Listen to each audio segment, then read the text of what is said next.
night between the Celtics and the Lakers in La La Land. Here's the Celtics coming in having a great season without Jason Tatum, and one of the reasons why is that guy. Did you see this move by Peyton Pritchard? Let's watch it back. Poor Jared Vanderbilt, number 2, just gets, I don't want to say, his ankle broken by Pritchard on this one. He goes back, hits it, but he wasn't done. End of the first half, they throw him the rock at the top of the key. Luka's chasing. Buckets. Nails it. Celtics up 10 going into halftime. They honor Pat Riley. All the Showtime Lakers were there. You would think the Lakers would come out and blow them out in the second half. They tried. Here was Luka. Back to LeBron. LeBron to the hole. They cut the lead down within 10. Then it's this one here. Jaylen Brown says, no. I got you. This is on Austin Reeves. A little push off. Makes it happen. Then Brown wasn't done. Derek White gets it to him, and watch Jaylen Brown. Reeves trying to do his best. You can't stop Jaylen Brown right now. 32 points. Pritchard had 30 off the bench. They asked LeBron James about Jaylen Brown. Very interesting sound afterwards. Listen, JB is doing, he's playing great basketball, man. And you can't fault this. This whole MVP thing, I don't understand why his name is not getting talked about some as well. Like, nobody gave him a shot to start the season. And he's having, 30? Yeah, just under. Yeah, just under 30? Yeah, it's a popularity contest sometimes, I tell you. Popularity contest sometimes, I tell you. We bring in 2 very popular guys, Kendrick Perkins and Brian Windhorst. We start with Perk. Perk, you've been beating this drum quite a bit, but let's talk on a national level. Does Jaylen Brown deserve more consideration in this MVP conversation we seemingly have every single day? Well, first, LeBron is wrong because they had one individual who gave them a shot, not to be the number 2 seed, but I had the Celtics making the playoffs this season. That's first thing first. But right now, if I had to pencil in the vote and had to pencil in the MVP, Jaylen Brown is getting my vote. He is doing more with less, and I say that respectfully to guys like Peyton Pritchard and Derek White, but what he's doing on both ends of the floor, no other person in the league is doing it at this level. Probably Victor Wembanyama, but he is the best two-way player in the game, and I'm talking about Jaylen Brown. The way that he's leading this team has a culture, it has an identity, and what we're seeing right now, we're seeing Jaylen Brown answer all the questions to the test. Can he lead a team? Can he be a franchise guy? And he is showing you that he is more than that. So now when we mention guys like Anthony Edwards, Luka Doncic, Cade Cunningham, we damn sure have to mention Jaylen Brown in that elite conversation. He's number 1 on my chart as of now for his MVP frontrunner. Number 1, Wendy, I look at this Celtics team. I don't think many people had him going this far and this high, this far into the season. And Jason Tatum, there are whispers that he is getting back to health. He was at the game last night, but Joe Mazzulla confirmed he was at practice but would not give any details as to what that meant. So what are you hearing about Jason Tatum's rehab progress and where we're at in that timeline? Yeah, Peter, he's working back. I mean, I know that everybody wants to say, oh, it's going to be a certain day at a certain moment in the game, but Achilles recoveries are not linear. He is playing 5-on-5. He is traveling and practicing with the team. It is not something that they can pinpoint, but the key is we are only in February, and he is on the court working out in that vein. And I will say, he just released episode 1 of the documentary that he is making about his recovery. He would like to come back this season. He's not releasing a documentary about his recovery to say, I'll see you next fall, okay? But I also think that the Celtics organizationally, whether it's his teammates, whether it's the front office, whether it's Joe Mazzulla, who just stone faces when he gets asked about him, they don't want to apply any pressure to him. But let's be honest, with as well as the Celtics are playing, with as wide open as the East is, Jason Tatum's availability is probably the biggest question mark in the NBA. That doesn't mean that he's going to be forced to come back quickly, but obviously it's one of the biggest things we're keeping an eye on. All right, Perk, so let's play hypotheticals here. If Tatum does return in time for the playoffs, what does that mean for the rest of the Eastern Conference? Well, right now, even without Jason Tatum, the Celtics are the most dangerous team in the entire NBA. Imagine having an MVP candidate, the championship pedigree, a coach that should be up for a coach that's in the conversation for Coach of the Year, and playing with they have no expectations whatsoever. They are literally playing with house money at this point. And that's a dangerous thing for the rest of the league, because right now this team believes. You got your role guys that are being stars in their role. I love the pickup in Vucevic. He comes in and provide that spark. Get Jason Tatum back into the mix, the style that they play at 75%. Everybody better watch the hell out. I love it. Guys, we're going to get back to both of you shortly in the show. But coming up, will there be a brotherly show? That's right. Go Team USA. Yeah, we're all anti-Canada on this show. And I am the resident Super Bowl champ. Let's get to upon further review. Pat? Number 3. Bounce back win for Nuno's Knicks against the Rockets in front of a star-studded crowd that included new Giants head coach John Harbaugh on Saturday night in the Garden. New York overcame an 18-point deficit in the fourth quarter. The Rockets missed 8 consecutive shots and had 2 turnovers in the middle minutes, which opened the door for the Knicks to take control. Jalen Brunson dominated down the stretch with 4 made field goals in clutch time. But in his 5th game with the team, Brooklyn native Jose Alvarado was the real hero in Saturday night's win. Alvarado, who was the trade deadline acquisition from the New Orleans Pelicans, was used by Coach Mike Brown to spark the team's defense down the stretch, finishing with 8 points, 5 steals, and plus 18 rating over 20 minutes off the bench, even earning Jose Reyes-style chants of Jose, Jose, Jose from the appreciative crowd in MSG, affectionately known as Grand Theft Alvarado.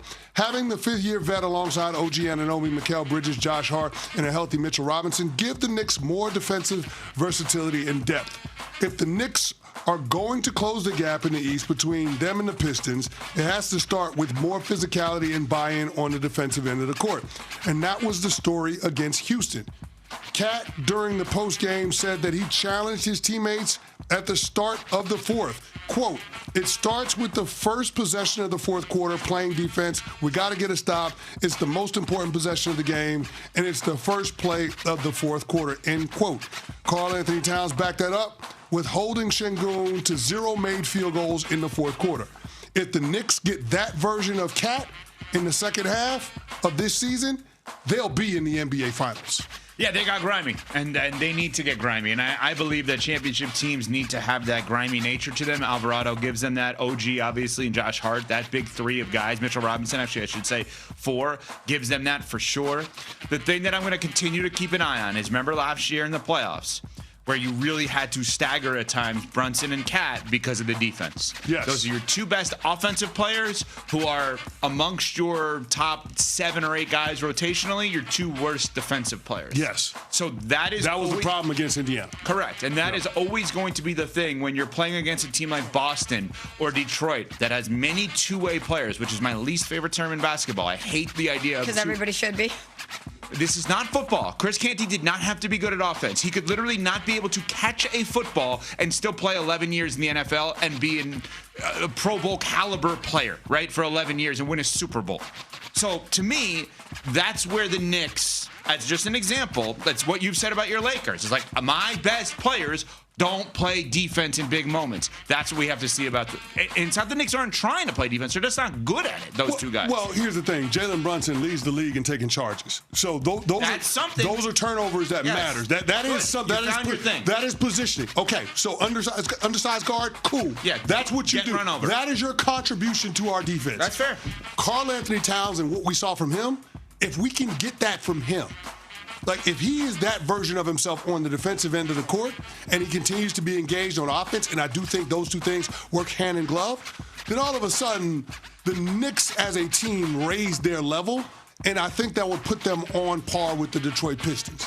I think that'd be a hell of an Eastern Conference Finals series. I think as we sit here today, I guess it would be semis based on the current standards, but you know what I mean. Yeah, the top 4 teams in the East, you could, right now, based on sitting here today on February 23rd, you could make up in your mind as to how they get to the finals. That would be Detroit, Boston, the Knicks, and Cleveland. All 4 of those. You can make that up. You cannot make it up after 5, right? Toronto, Philly, Orlando, Miami. You're not making up in your head how they're getting to the finals. No. The top 4, you can reason, here's how we do it. That's where we are now in the Eastern Conference. Next. Number 2.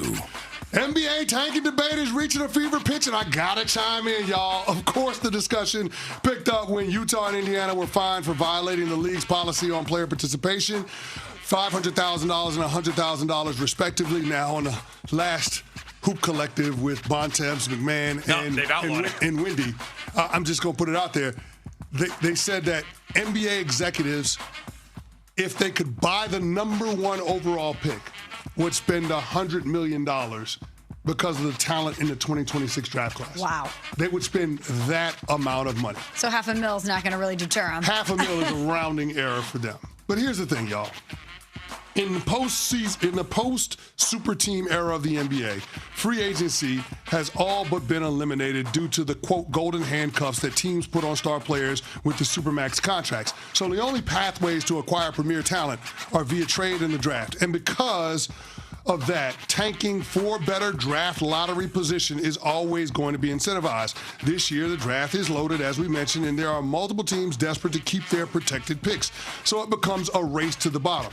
Once again, the NBA is faced with the underbelly of team building in the Adam Silver era, which is non-competitive basketball for a third of the league every single season. Forget about all the other half-baked ideas about flattening the odds of non-playoff teams and non-consecutive years in the lottery, et cetera, et cetera. The only true way to tanking is a 30-pick draft lottery where every team who owns a first-round pick has the exact same odds for every pick. If a team has multiple first-round picks, it has obviously more chances in that 30-pick lottery. But protected draft picks would convey in the same fashion as they do now, but there'd be no benefit to losing games. The goal would be to incentivize teams to play to win the game, and this would get that done. All of a sudden, ending up in the middle of the pack would no longer be a death sentence for NBA franchises. Bad teams would still have a chance to get top talent. It just wouldn't be as much of a guarantee as it is now. And with the current economics of the sport and the second apron effectively functioning as a hard cap, the distribution of talent across the league won't be an issue. Let's stop rewarding teams for mismanagement and bad ball. They need to change the draft lottery, make it a 30-pick draft lottery with even odds for all NBA franchises. Yeah, I understand what you're saying. They'll never do it because they'll never voluntarily walk into the idea of a defending champion getting the number 1 pick the next year, even though I actually think it would be good for the sport because of what I think we've seen super teams make the sport more relevant and more controversial. But here's the thing. You can't have a prolonged period of time with the team being able to maintain all of that talent. Right. The Oklahoma City Thunder, we're talking about them being a super team or a dynastic team, and there's talk about them having to break up the band because of the contracts they've got to dole out to SGA and Jalen Williams and Chet Holmgren, so on and so forth. Right. They can't keep everybody together. So you know this. The masses don't. They've already replaced the guys they have on their team, which is really interesting. Hartenstein and Dort have already been replaced. Yes, but here's the other thing. No, that's their brilliance. But here's the other thing that they don't talk about with the Oklahoma City Thunder, and more people should. They made that team because they tanked. Okay. They tanked for 2 years. Hold on. Wait a second. The San Antonio Spurs tanked. They just do it better than other teams like the Jazz, the Wizards, and like the Sixers. They did it better, but they tanked. That's the issue. And this would remove tanking altogether. It doesn't work for everybody. No, but here's the issue I've had. I've thought about this more and more. Enough where people realize, you know what? Even if you flatten the lottery odds for non-playoff teams, there's still value in doing it because we have a chance to get in there. And guess what? When you flatten the lottery odds for all of the non-playoff teams, you just incentivize all of those teams to be even worse because they have more of a chance to get the number 1 pick. And as you mentioned, they don't care about the fines. Financially, it's not a big deal for them. So you have to put these guardrails in place because they will perpetually be bad so that they can be in a position to get this high-end talent. The issue is not tanking. The issue is teams are bad at tanking. And what I mean by that is if you think about Oklahoma City, let me give you 3 names that's vital to their tank. You know why Oklahoma City won a championship last year? In part, Derek Favors, Al Horford, and Kemba Walker. Now you out there tell me why those 3 have anything to do with it. They don't. But you know what they did? Bad contracts with other teams, taking those on and getting paid off to do it, while getting competitive players to actually not tank where your culture is all off the rails like we saw in Philly forever. Like, they brought in Chris Paul as part of a tank. You know what Chris Paul did? Best thing he ever did in his career, in my opinion. That's not meant as an insult. It's meant as a compliment. He said, he raised SGA. SGA, here, my arm around you. I got you. I'm going to help. You got all this. I've got that. I'm going to teach you how to get that now. The professionalism, all this, not that he was unprofessional, but these teams are not good at tanking. None of us ever have an issue in the NFL with tanking, do we? You know why? Because it always ends up with a quarterback. That's the problem with this. There's a fundamental difference between the nature of the sport. The NFL, the shelf life for coaches and players is a lot shorter than in the NBA. So that like I understand, but did anyone have an issue with the Raiders? Organizations tank. Players don't tank. Of course not. But yes. Did anyone have an issue with the Raiders when they shut down Max Crosby? Because they're like, hey, he could potentially help Max a win. Crosby had an issue with it. I don't care. But hold on. But that's the point, though. Max Crosby had an issue with it. But they end up with Mendoza, and that's the reality. They know that it's a